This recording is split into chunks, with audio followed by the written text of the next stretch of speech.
Wonderful. Hmm.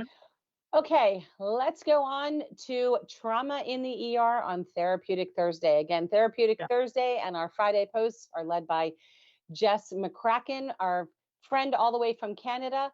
But she's going to really talk about trauma and when you have to go back to the hospital or back to the emergency room after you've had an aortic event or any trauma at all.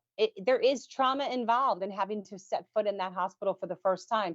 This was a really touchy subject because I know this happened to her very recently. But so her blood pressure gets really ramped up and even through the roof if she even set foot near a doctor's office or an ER or a hospital.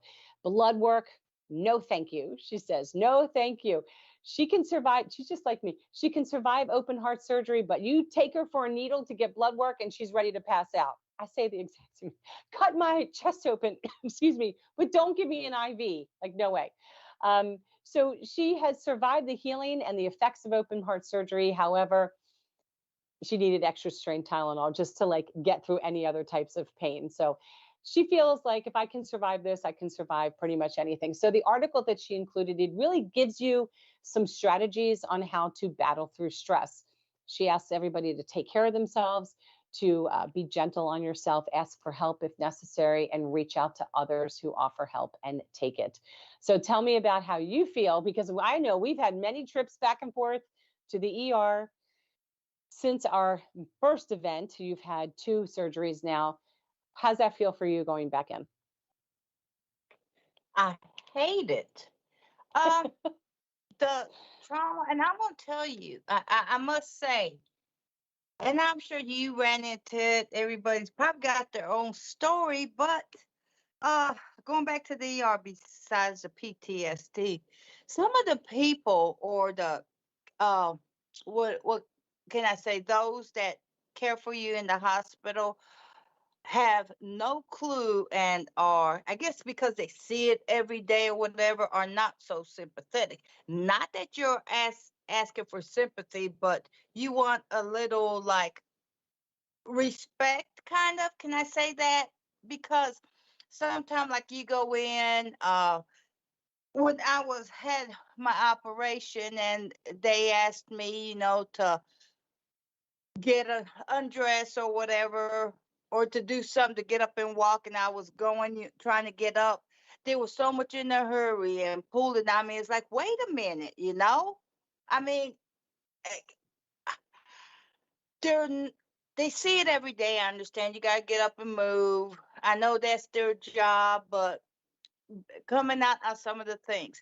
Going first to the ER, say if I have to go in tonight or something, I'm going to dread well, not so much being the sit and wait, because they automatically take me to the back because of aortic dissection in my history.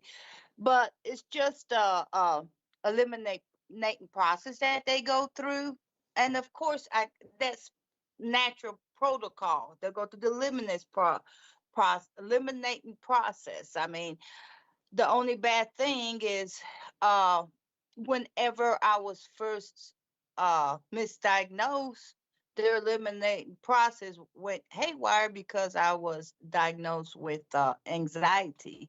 Hmm. And the next day, it was aortic dissection and being shipped off to another hospital for emergency surgery. So uh, it's just, I just wish sometime that they'd be a little bit more compassionate.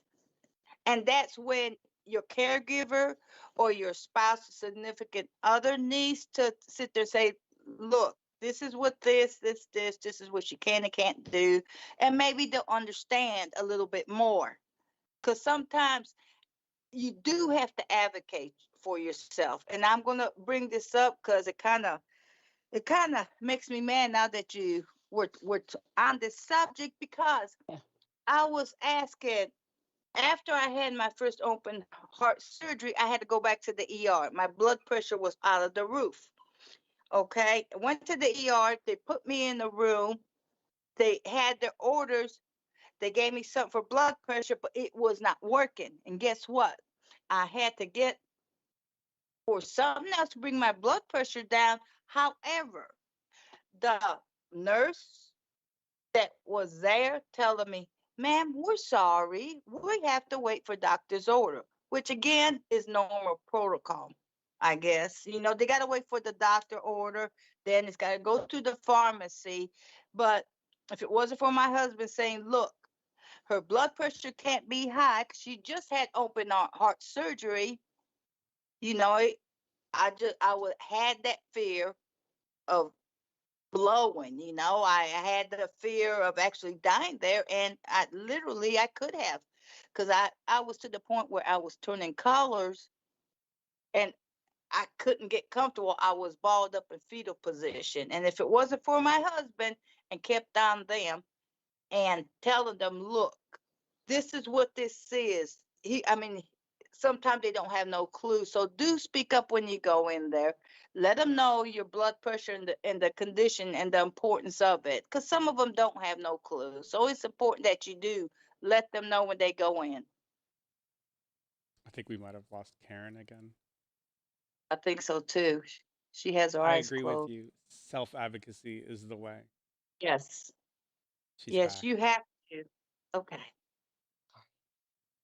I was about to switch to my phone. I'm on the ready. I'm technologically ready to go. I got plan B, but I'm Got here with you. I yes. counted till Yes. 5. Have I'm you ready. had any I'm back. experience with Karen? Oh gosh. Yeah. So Yes. just like you, about 5 days, once I came home from the hospital, I only lasted a couple days. The pain was out of control. I had no pain control, high blood pressure, went back in via ambulance right away. So Mm-hmm. they took me right back. But for me, I had to go to the hospital many times. So I was experiencing a combination of complex migraines and TIAs, which are mini strokes, and they present exactly the same. I can have a complex migraine and be slurred speech and drooping side of my face and numb, but it's not a stroke. It's actually a migraine. So, but you Mm-hmm. can't. I don't know the difference. So I'd have to go. The problem is they will always call for a rapid response team to the triage. That's like 6 or 7 doctors in there, all asking you questions at once. I finally just have to say to them, I have PTSD. I can't answer any questions unless there's one voice because I'm so full of anxiety. It's too much input. I won't be able to speak. And they didn't believe me. And I started having multiple people. Someone's trying to put an IV in, someone's talking to me. Mm-hmm. Nothing came out. And I would start to panic. Like literally, I'm looking at my mouth, nothing's coming out. It's in here. They have to give me an Ativan and calm me down. But it's much easier when I go to the ER to say one voice, one person, or I will not be able to answer any questions. I tell them what I need from them so that they can do an effective job for me. My husband knows this. This is our plan. If I can't advocate for myself, he knows one voice, one person, one way communication, or she's going to deteriorate rapidly. That's just me. It just is what it is.